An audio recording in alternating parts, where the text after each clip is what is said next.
الرحمن الرحيم. الحمد لله وحده والصلاة والسلام على من لا نبي بعده. أما بعد، فأعوذ بالله من الشيطان الرجيم. بسم الله الرحمن الرحيم. وليبلونكم بشيء من الخوف والجوع ونقص من الأموال والأنفس والثمرات وبشر الصابرين.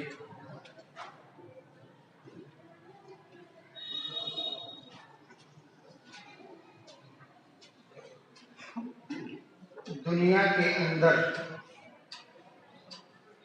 بہت سارے مذہب کو ماننے والے رہتے ہیں، لیکن اس دور میں اپنے مذہب اور اپنے مذہب کی تعلیمات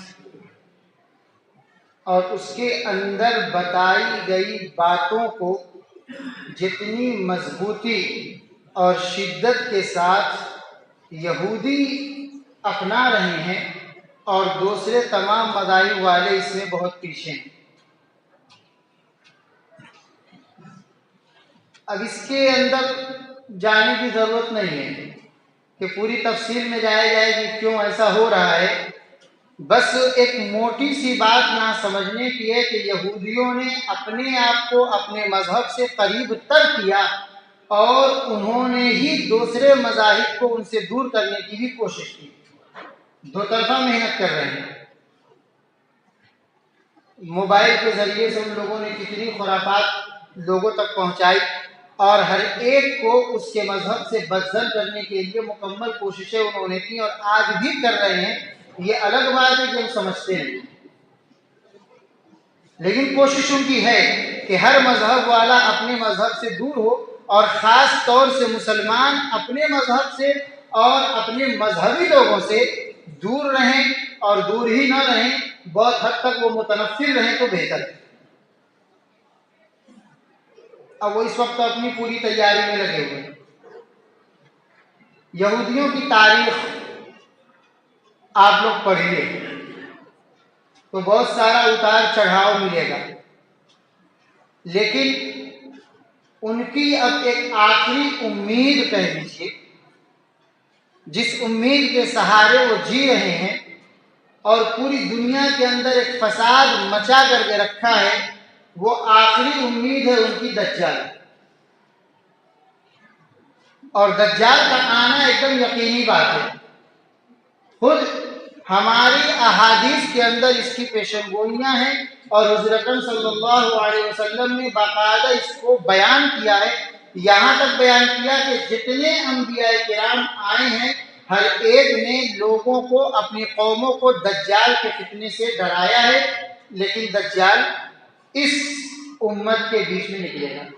اور تمام علماء کا اس بات پر اتفاق ہے احادیث کی روشنی میں کہ حضرت آدم علیہ السلام کے دور سے لے کر کے قیامت کی صبح تک جتنے فتنے نمودار ہوں گے، ان تمام فتنوں میں سب سے بڑا، خطرناک، بھینکر اور مہلک فتنہ دجال کا فتنہ ہے۔ اب یہ اپنے حساب سے دجال کو اپنا مسیحا مانتے ہیں اور ان کو اس بات کا یقین ہے، اور یقین ان کو کرنا بھی چاہیے، کہ ہمارے اوپر قرآن کریم میں جو ذلت تھوپی گئی ہے یا انبیاء کرام کے زبانی جو ہمارے اوپر لعنت بھیجی گئی ہے، ان لعنتوں سے، دنیا کے اندر کی ذلت و رسوائی سے اگر ہمیں کوئی بچا سکتا ہے اور پوری دنیا کو ہمارے قدموں میں اگر کوئی ڈال سکتا ہے تو وہ صرف دجال ہے۔ اپنے مذہبی کتابوں کے اندر جتنی باتیں لکھی گئی ہیں وہ ایک ایک کر کے اس کو فالو کرتے جا رہے ہیں اور ساری چیزوں کو نافذ کر دیں۔ اس سے جانی اور مالی دنیا میں کتنا نقصان ہو رہا ہے اس سے ان کو کچھ لینا دینا نہیں۔ ان کا کام ہونا چاہیے۔ آپ لوگ سوشل میڈیا پر اگر ہوں گے، جو لوگ ٹویٹر چلاتے ہیں ان کو پتا ہوگا کہ جب سخت لاک ڈاؤن چل رہا تھا، یہاں پر لاک ڈاؤن بہت بری طریقے سے نافذ نہیں تھا لیکن نافذ ہو چکا تھا، اگرچہ گلیوں میں لوگوں کو چلنے پھرنے کی اجازت تھی، اس دوران ہیلتھ منسٹری آف اسرائیل وہاں سے ایک بیان جاری کیا تھا منسٹر نے کہ ہمارا مسیحا آئے گا اور ہم کو بچائے گا۔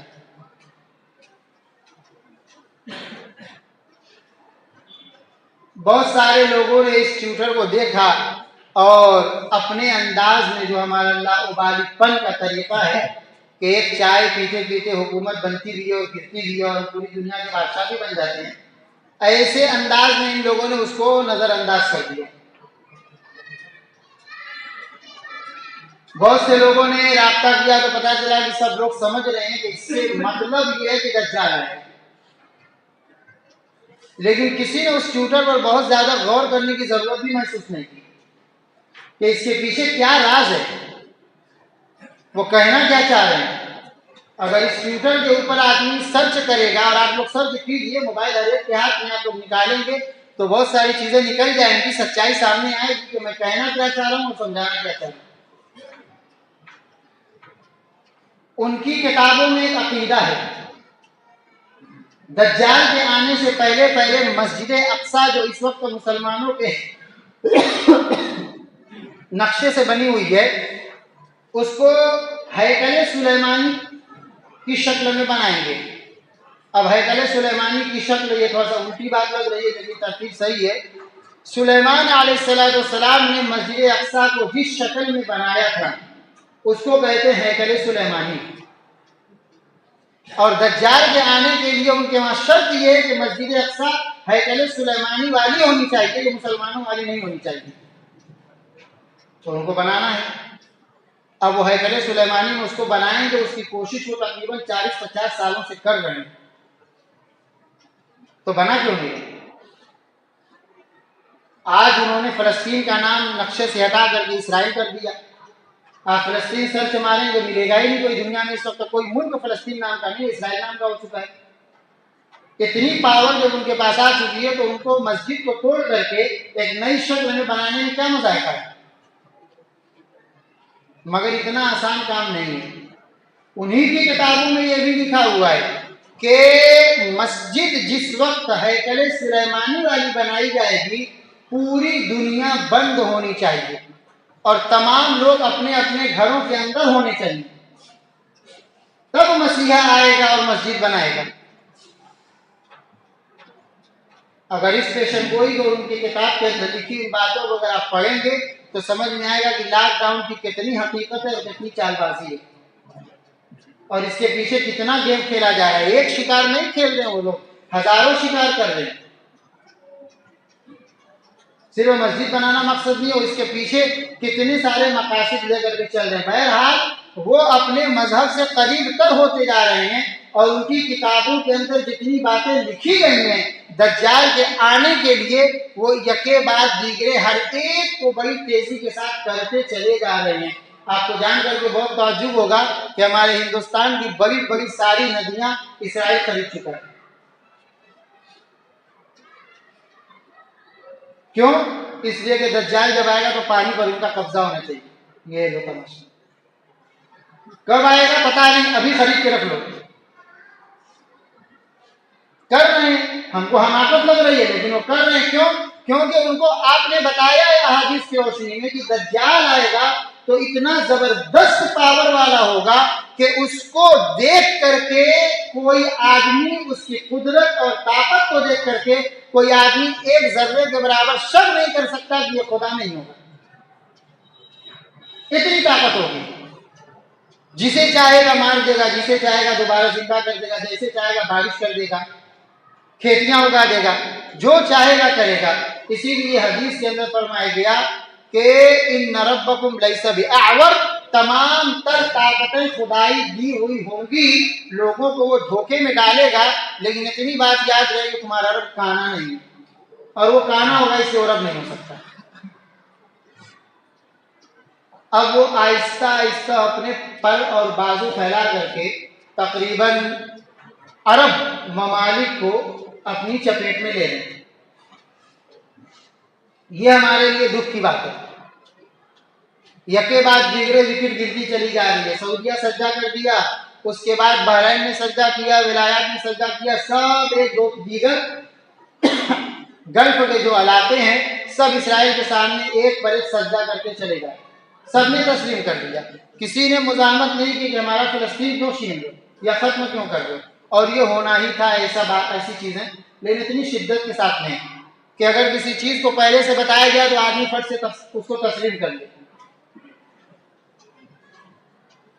شر اور فساد اپنی پوری طاقت دکھانے کے لیے ہر طریقے سے سرگرم عمل ہے. اور جب ایک مسلمان ان حالات کو دیکھتا ہے کہ سعودیہ ہمارا اسرائیل کے پکش میں چلا گیا، دبئی چلا گیا، ابوظہبی چلا گیا، یہ چلا گیا، وہ چلا گیا، تو پوری دنیا کے جانے سے بہت زیادہ آدمی کے دماغی پریشر نہیں پڑتا ہے. لیکن سعودی جب کہیں غلطی کرتا ہے تو ہر مسلمان کو تھوڑی سی دلی تکلیف ہوتی ہے. اس لیے نہیں کہ آل سعود سے لوگوں کو بہت محبت ہے، اس لیے کہ سعودی کے اندر ہماری دو مقدس جگہیں ہیں، مکہ اور مدینہ، اس لیے تکلیف ہوتی ہے. لیکن ان تمام تر موجودہ شکلوں کے باوجود مسلمانوں کو ذرا سا بھی مایوس ہونے کی ضرورت نہیں. مایوسی کو ہمارے وہاں کفر بتایا گیا ہے. ہم مایوس نہ ہوں. حالات چاہے جتنے بھی نامساعد ہوں اور دکھنے والی صورتحال پوری دنیا کی چاہے جتنی بھی بدترین ہو، ہمیں اپنی کوشش جاری رکھنی چاہیے اور ایک اللہ کے اوپر امید رکھنی چاہیے جو ہر جگہ سے خیر کی شکل کو نکالتا ہے. اللہ تعالیٰ خیر کو لانے والے ہیں، اور اللہ تعالیٰ کی جب قدرت چلتی ہے تو انسانوں کی تمام طاقتیں اور اس کی سوچ دھری کی دھری رہ جاتی ہے. یہ ہمارا ایمان بھی ہے اور دنیا کا مشاہدہ بھی ہے. اس لیے ہاتھ پر ہاتھ دھر کے صرف افسوس کرنے کے بجائے آدمی اپنے طور پر جتنی کوشش ہو سکتی ہے وہ کرے. اپنے آپ کو اسلام سے زیادہ قریب کرے، اسلام کی تعلیمات کو اپنے اندر لانے کی اور اپنے آپ کو اسلامی تعلیمات پر جمانے کی مکمل کوشش کرے، اپنی شناخت کو دوبارہ لوٹائے، اور اس کے علاوہ انفرادی اور اجتماعی جو کوششیں ہو سکتی ہیں وہ کوششوں کو جاری رکھے اور اللہ تعالیٰ سے امید لگائے کہ اللہ تعالیٰ ایک دن ضرور خیر کا فیصلہ ہمارے لیے کریں گے، اور یہ بعید نہیں ہے. جبکہ پوری دنیا اسلام اور مسلمانوں پہ ٹوٹ رہی ہے، ایسے حالات میں ترکی کا کھڑا ہونا، جبکہ وہ 100 سال تک دہریت کے زمانے سے گزرا ہے، یہ ایک بہت بڑی خیر کی بات ہے اور اچھی امید ہے. ترکیہ آیا، ترکیہ کے ساتھ قطر آیا، کیا پتہ آگے اور کون کھڑا ہو جائے، اور اللہ تعالیٰ کب کس سے کون سا کام لیں گے کوئی نہیں جانتا. غائبانہ طور پر غیبی مدد بھی ترکی کو مل رہی ہے. لوگوں کی اچھی امید ہے کہ انشاءاللہ العزیز پابندی جب 2022 کے اندر ختم ہوگی، 23 کے اندر جب جبلی گولڈن منائیں گے تو اس کے بعد ترکیہ کا انداز کچھ اور ایک بہترین امید ہے. اس کے لیے آدمی دعائے خیر کرے کہ اللہ تعالیٰ ہمارے لیے ایک بہترین حاکم مقرر کرے جو امت مسلمہ کے درد اور غم کو اور ان کی صورتحال کو سمجھ کر کے چلنے والا، ان کے وقار کو، ان کے عظمت کو اور ان کی عزت کو ٹھیس نہ پہنچائے. جب سعودی کہیں جھکتا ہے تو ہر مسلمان اپنے آپ کو تھوڑا سا بے عزت ہوا محسوس کرتا ہے. پوری دنیا سمجھتی ہے کہ مسلمانوں کا تعلق مذہبی طور پر، ذہنی طور پر سعودی سے جڑا ہوا ہے. سعودی کو اگر دبا دیا جائے گا تو ہر مسلمان ذہنی طور پر دبے گا.